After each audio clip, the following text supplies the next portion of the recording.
Hey everyone, welcome to another episode of the Wednesday Conversation. I'm Bethany Gilbert and I'm here with Pastor Bob Thune and Pastor Dusty White of Coram Deo Church. On Wednesdays, we sit down to talk about how the gospel of Jesus Christ connects to the questions and issues of everyday life. And today, we're talking about how Coram Deo turns 20, part 2. 20th birthday this month, August 2025. Feels like a long time. Well, 20 years is a long time, you know? You know, I want to celebrate. It's fun to say, yeah, we've been doing something for 2 decades. Yeah. You know, that's a meaningful milestone. I was listening to the Daily Liturgy podcast today, and Gary Nebeker was reading to me. Oh, beautiful. Nothing better. The story of David's enthronement. And it's, it talks about he was 30 years when he was crowned king, and he reigned for 40 years. And so I was thinking about David reigning for 40 years and thinking like, we've only been doing this half as long as David did, you know? And, but the whole point was that if you think about his lifetime, I was thinking about how my story kind of maps onto that, because though David is a unique figure and, you know, kings in the Old Testament are unique, Jesus fulfills that kingship, but there are elements of leadership that are kingly in nature. And, you know, David was 30 when he was crowned king. I was 31 when we planted Coram Deo. If he reigned for 40 years, you know, we're like, I'm only halfway into that. You know, that's like, to think about 20 years as like, it's only half of a king's reign, you know, like, wow, start. Yeah. We got a lot ahead of us still. Yeah. But it's fun to be able to, and I want our listeners, you know, obviously many of our listeners are connected to Coram Deo Church in some way, and many of them are outside in other places. But whether you're celebrating this because this is your church's story, or whether you're just listening in and going, okay, cool, you know, I hope you can celebrate the fact that, man, we want to see sustaining instituted. We want to see the church thrive and see churches healthy. And so a church getting to celebrate 2 decades is a good thing. And I'm happy that we get to mark this season and this moment. I thought it would be interesting to ask, I don't want to just look back in the rearview mirror and say, what are the things that happened over the last 20 years? What I do want to do is to say, what are you thankful for? You know, as you think about the story that God has written through just a particular local church, what are you thankful for in the last 2 decades of our church's life, or the parts of that you've been around for? As I reflect on the 20 years, I'm mostly thankful for the things that have happened here that bless people beyond here, meaning not just the Coram Deo people, but the church way out there, whether that's stuff you're doing, Bob, or even as I think about my little corner of the church, the care and counseling world, like we're doing something pretty unique where we have very gifted counselors on our team, and we're not a counseling center, you know, and we're doing something locally that other churches are intrigued by. I think very fondly about our premarital process, and we're always tweaking that and making it better because we have lots of ways to make it better. But I think about other churches that have benefited from that, or just certain things that we've built that other people go, oh, I should be doing that, you know? And so I'm like, yeah, do that. Go ahead, try it, you know, contextualize it, but do those things. Those are my funnest moments, I think, because I feel like those will outlast me, you know, or us, or, you know, they're going to be timed out. They're not timeless strategies, but they're helpful for now. Yeah, I'm thankful for a steady, faithful, and just consistent spiritual presence in my life over the last 17 to 18 years, however long I've been at Coram Deo, and just a lot of just the spiritual formation that I felt like happened at Coram Deo for me. And then I, having been around, have heard all these countless stories of the same thing happening with other people. And so it's just really like, I don't know, I'm so just happy to be in a church and to say that, like, I've been at this church for 17, 18 years, and I plan to stick around for the next 20 years, you know, or however long. But yeah, I'm thankful for, just the work that you guys have done here that has impacted my life and then the lives of the people around me. I find myself thankful for the people, the stories God's written in the lives of people. Many of those are people like you, Bethany. They're just like, yep, people that are here and have just like been here for a long time and are, faithfully serving within this church. But I think there's a lot of those stories too of like people that have moved to other places. They're not in Omaha anymore. Even people that have left our church at some season for various reasons. But I know that the deposit that we made or that God used us to make in them, they are thankful for, and it's still bearing fruit. It's because the reason, at the end of the day, the reason I do what I do is for people. It's like for the joy of investing in God's work in the lives of people. And the hard thing about ministry is also most of the wounds you get come from people. So it's like you're the thing that gives you the greatest, it's like parenting. The thing that gives you the greatest joy is also the source of a lot of your heartache. And so it's been, part of the journey for me as a leader over those 20 years is to recognize, man, there's been some hard moments, some seasons of, some wounds or that I've experienced from people, and yet the joy of getting to invest in those same people and others is sort of really satisfying, The other thing I was thinking of this morning is I'm really grateful for, we have had a prayer gathering every week since this church started. We've been praying for 20 years. It started out weekly on Wednesday nights, every Wednesday. And then once we moved into this building, it's been every day. So daily in the mornings. But that's been it's fun to think like one thing we've been doing that's like super simple is just like we've been praying for our city for 20 years. And I'm sure there are people who are better at prayer than I am or than we are. But it's fun to say that's one thing we've done for 20 years is just to pray steadily and consistently for God's work and for renewal in our city and for the kingdom of God to move forward. That's been really satisfying. There's been some amazing moments in people's lives where I get to be there for it, And I always have this moment of like, I don't know if I should be in the room right now, But because of the honor of pastoring and journeying along, I think one of the unique things that we do here is we're not afraid of the hard things. And so we'll stick in there with it or see how it goes or however you want to say that, like journey along is how I would say it. And then after the journey or to hit another mile marker in someone's journey and you see the redemptive work of the gospel, either expose sin or melt away and bring healing to somebody or something like that. Some beautiful redemptive moment. There's countless of those. Yeah. And to have kind of a front row seat to those moments is just, it's only unique to ministry, Yeah. Are there any of those that you feel comfortable enough sharing or that stand out to you? Yeah, I would say in general, like in the work that I get to do with people in the church is I've seen beautiful things happen in marriage and I've seen horrific things happen in marriage, but I've also seen people work through some horrific stuff to trust the Lord through those moments to reach genuine, not just repentance, but connection, like in their, like stuff they didn't know that they could even do, because of the grace of God. And so, yeah, without naming names, and what's unique about that is nobody else knows, I'm like, well, these 3 or 5 or 7 people know this story, and and then when you get to stand up there on Sunday or lead liturgy or preach, you're like, man, I know, having been here for 15 and a half years, I know a lot about a lot of things. And it is such an honor to know those things. I was thinking for me, Bethany, about like, there are multiple people I have baptized who have come to faith in my living room. Like I saw them trust in Jesus and then we baptized them. And it's like that, like getting to be part of that whole journey in someone's life where it's like, I became a Christian, I got baptized, I'm walking with Christ. That's really fun.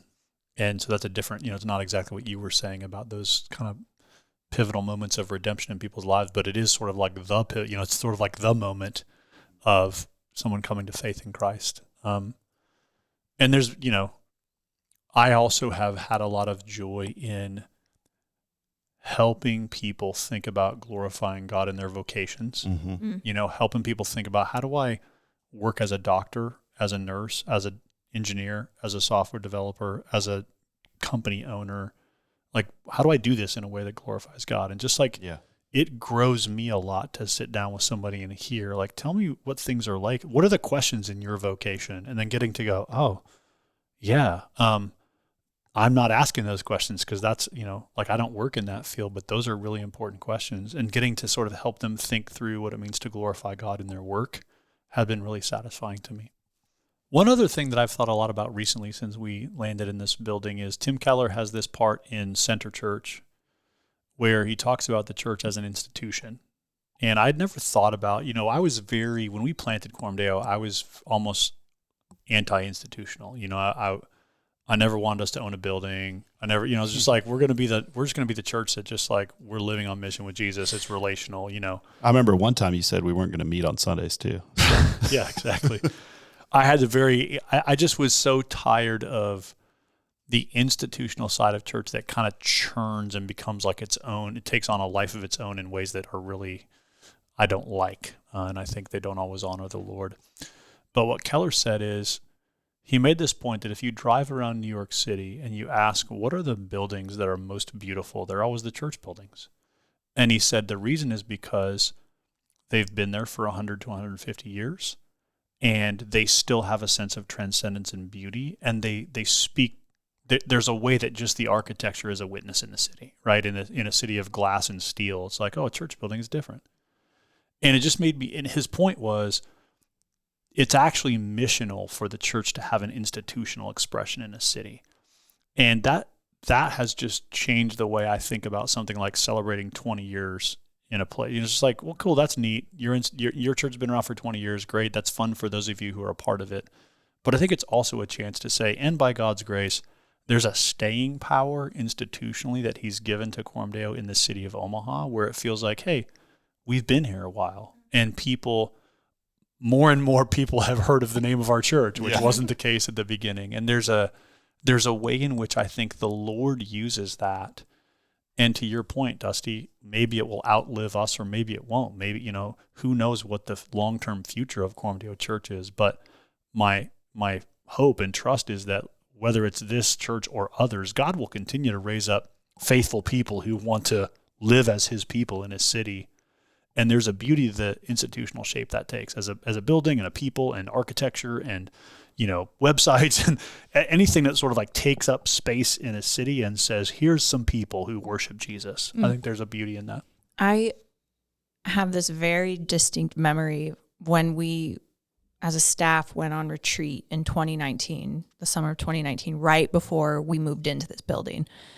And there was one night where we were just like, as a group talking. And I remember like that night, I can like literally, I was like, oh, this is changing Coram Deo. Like us moving into this building is like changing Coram Deo in that it just felt like Coram Deo's here and we're going to be here. And like, I don't know, everything, it was like for me personally, it was like from that moment forward, it was like, it felt different. I felt like I had just like a renewed love for the local church in a different way of like a more permanent way than I had before, where we were tearing stuff down every week and getting really tired of it. Yeah. But I remember that moment being like, everything's changing, but in a good way. And in like, I think a really fun way for our church. Yeah. So we're 20 years deep. Bob, what are some of the things that you're surprised that the Lord has blessed us with that now kind of feels like stewardship? Well, one you mentioned already is just like the level of broader influence God's given us. You know, I always wanted to have a healthy local church. Like that's great. That's what I was hoping for in the beginning. But, to have a church that has a wider influence than just Omaha through teaching, writing, podcasts, content, training, coaching, just there's a sense of weightiness to that and sort of surprise to that of that's a good thing and an important thing and a weighty thing. So I think that's one thing. And I would say like probably to Bethany's point, like probably where we are in the city. If you had asked me to pick like where's Coram Deo going to be permanently, I wouldn't have said in the wealthiest zip code in Omaha, Nebraska. Yeah. That's not because that's not what we planted. The church we planted was scrappy. It was like it was in the down.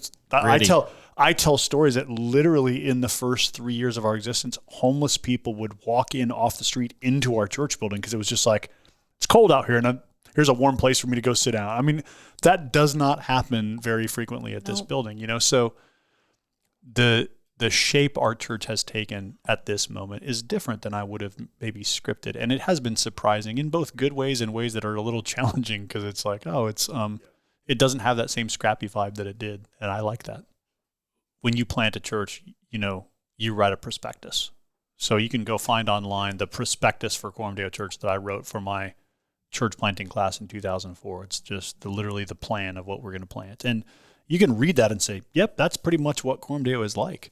Yeah. And also, there's a ton of stuff we've had to figure out that's not in the plan. It's just like you can write a plan for what you think you're going to do.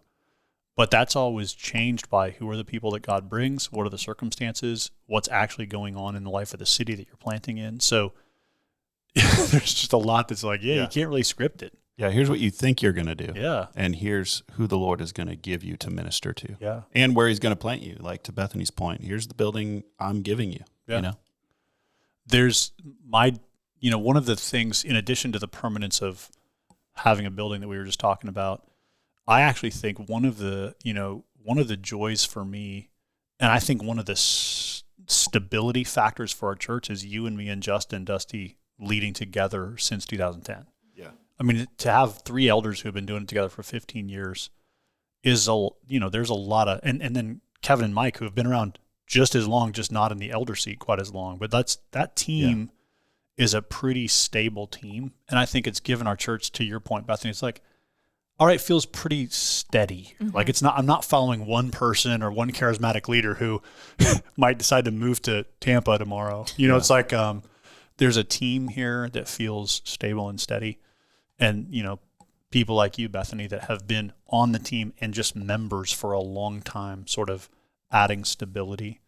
That's one of the fun things for me is just to realize like a lot of what God has given us is just his grace and a steady set of leaders who have been doing it a long time and love each other. Yeah. And like doing it. It is very unique, like even my older kids, when they went to college, they're like, man, these churches I go to, there seems to be a lot of turnover, and what's going on with that? And then that makes me think like, well, you're just used to the same old people in the same old spot for a long time, but we're used to that, but it's a very galvanizing thing for the people. Yeah.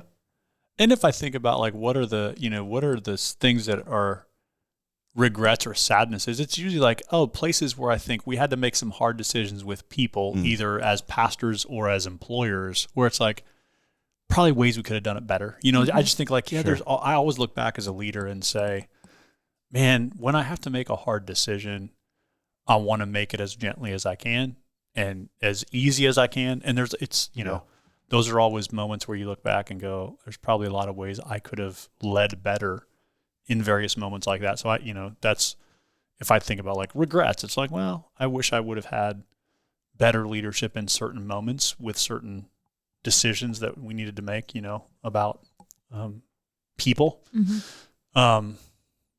And it's one of those things you have to have a big view of the gospel that says, God's grace covers both my personal individual sins and also like my immaturity as a leader, places where I could have led better or done things better or done things differently. I asked in the previous episode, what were the hard years? What would you say were the fun years? These last 20 years? Well, 2005 to 2007 was real fun just because actually 2005 to 2010, just because everything changed all the time. Mm-hmm. And that can be tiring in certain ways, but it's also there's never a dull day when you're building something from scratch and it's all brand new, Dusty, I was thinking about, I don't think we've told this story ever, but do you remember when I called your acquaintance, Mrs. Cullen? Oh man. There's this old church building on Dodd Street. Still there. It's still there, and it's been empty for probably 20 years. It's the old Unity Church on 93rd and Dodge on the south side of Dodge Street. Just a big empty building. It's terrible. And it was owned by this attorney who had passed away, and his wife inherited it. And I think he had it as like a functioning rental property, but she just let it sit. And when was this? 2010 probably? I mean, this is when we were like, where is there any sort of real estate that we could meet in for office space or churches? I sent this lady a letter in the mail, and I was like, hey, you've never met me. Here's who I am. You have this building. It's sitting empty. Could we rent it? And she called me. She was like, well, I mean, I'm willing to talk. Let's talk, And the number I gave her that we were willing to pay for rent was super low. It was like a tenth. She had a number in her head, and it was literally a tenth of what she had in mind. And I stunned her on the phone. She's like, well, that's not even really worth my time. And what I said to her was, well, you're making $0 right now. So I was just trying to be as persuasive as that. You're making $0 right now. Yeah. I think some money is better than no money. And she did not agree with me. But there were moments like that. I don't need your money. She was like, I want to continue making $0. Yeah. And she has to this day. And I don't know I don't know why. That was at least a decade ago. It was a long time ago.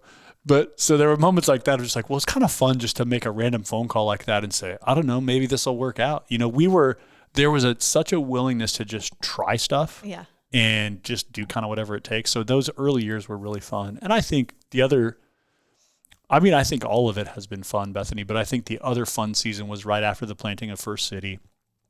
So we sent 150 people to Bellevue with Chris and Paul and a great team of members and, seeing that church get planted. And but in Coram Deo, we went back to one service for a while. So it felt like we're just back to like old school Coram Deo. There's like 350 people here and it's big family. Pretty small. It's like a big family. And there was a lot of fun in that season, And then 2 years later, we were back to two services. Oh gosh, yes. So that's the challenge. The tough thing is always handling growth problems. Growth is a good thing in a church. You want to see people meet Jesus and become disciples, but if a church is healthy, it feels like you're always solving the next problem of we don't have enough kids ministry rooms, or we need more people on the worship team, or we're out of space for this ministry or whatever. So it feels like our journey has sort of just been a lot of different kinds of problem solving. And if you don't like solving problems, don't get into this line of work, because that's basically a lot of what it comes down to is solving logistical challenges. Yeah, you're not sitting around reading the Bible all day. Yeah. You do get to shepherd people and, lead ministry, but you also solve a lot of problems all the time, just logistics and systems. I do remember that story that you told reminded me of I feel like we looked at every church building in the city. We did. That maybe they were already meeting and we were going to try to convince them that we should also meet there. Or we would look at movie theaters. We walked into buildings that didn't have a roof on them, and you're just like, well, maybe we could put a roof on here. I don't know. Yeah. Maybe, you never know. Those were I'm not a very innovative person. And I was like, I don't know about this, but we do need a space, So it is a gift of God to be blessed a building, especially in our story, because that really came late in the church planting, air quotes, part, because we were planted. Yeah, we were still homeless. Established. I